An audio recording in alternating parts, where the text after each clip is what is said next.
शासन चलता था। उस समय भ्रष्टाचार, अत्याचार तथा गरीबी चारों ओर फैली हुई थी और मुस्लिम शासकों द्वारा हिंदुओं को मुस्लिम बनाने का प्रयास किया जाता था। उनका सोचना था यदि रविदास जी मुस्लिम बन जाते हैं तो उनके लाखों भक्त मुस्लिम बन जाएंगे।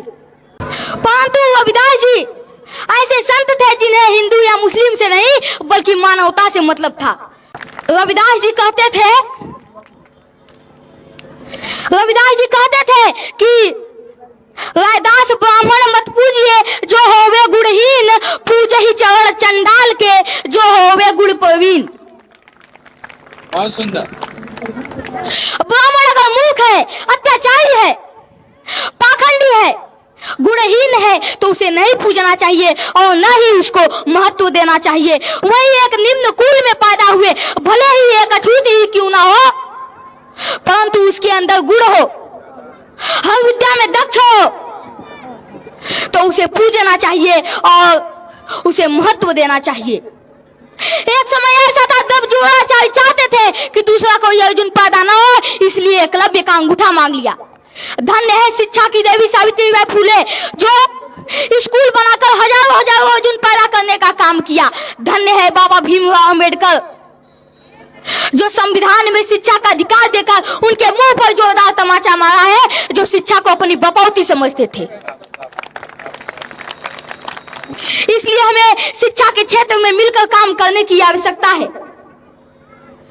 शिक्षा का केंद्र बिल्डिंगों का ढांचा, पक्की दीवारें, टाई, बेड, पंखा, कूलर, एसी तथा किताबों की दुकान नहीं है, बल्कि एक ऐसा केंद्र है जहां भारत के भविष्य का निर्माण होता है, जहां सिर्फ डिग्रियां ही नहीं बल्कि इस देश को आगे ले जाया जा सकता है। साथियों, हम जानते हैं हमारा संविधान 26 नवंबर 1949 को अंगीकार किया गया और भारत के सभी नागरिकों को राजनीतिक न्याय मिला। अब्राहम लिंकन ने कहा कि प्रजातंत्र जनता के लिए, जनता द्वारा और जनता का शासन है। यह सर्वदा स्वीकार किया गया कि लोकतंत्र व्यवस्था वह है जिसमें संप्रभुता हो। लेकिन आज का इस मौजूदा हालात इस प्रकार है कि लोकतंत्र के स्थान पर राजतंत्र की तरह कार्य किए जा रहे हैं, जहां जनता का शोषण किया जा रहा है, उनके हक अधिकार को छीना जा रहा है। जनता आज घुटन महसूस कर रही है। आज हमारे समाज के ऊपर बहुत सारे अत्याचार किए जा रहे हैं। राजस्थान की घटना है, इंद्र मेघवाल को मटका का पानी छू लेने के कारण उसे जान से मार दिया गया। कोई मूछ रख रहा है, उसकी मूछ फाड़ दी जा रही है। कोई घोड़ी पर चढ़कर शादी विवाह करने जा रहा है, उसे घोड़ी से उतार दिया जा रहा है। यह सब इसलिए होता है कि आज हमारा समाज पढ़ा लिखा नहीं है, अपनी हक अधिकार की बात नहीं करता है, शिक्षित नहीं है। बाबा साहेब डॉक्टर भीमराव अंबेडकर ने कहा था, शिक्षा वह शरणी का दूध है, जो पिएगा वो दहाड़ेगा।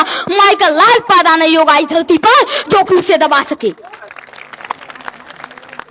जब वह पढ़ लिख कर बोलेगा, संवैधानिक बात करेगा, अपने समाज के ऊपर बात करेगा, अगर वह पढ़ा लिखा नहीं रहेगा, कहीं द्वार झाड़ेगा, कहीं मिट्टी फेंकेगा, इससे बड़ा कोई काम नहीं कर सकता।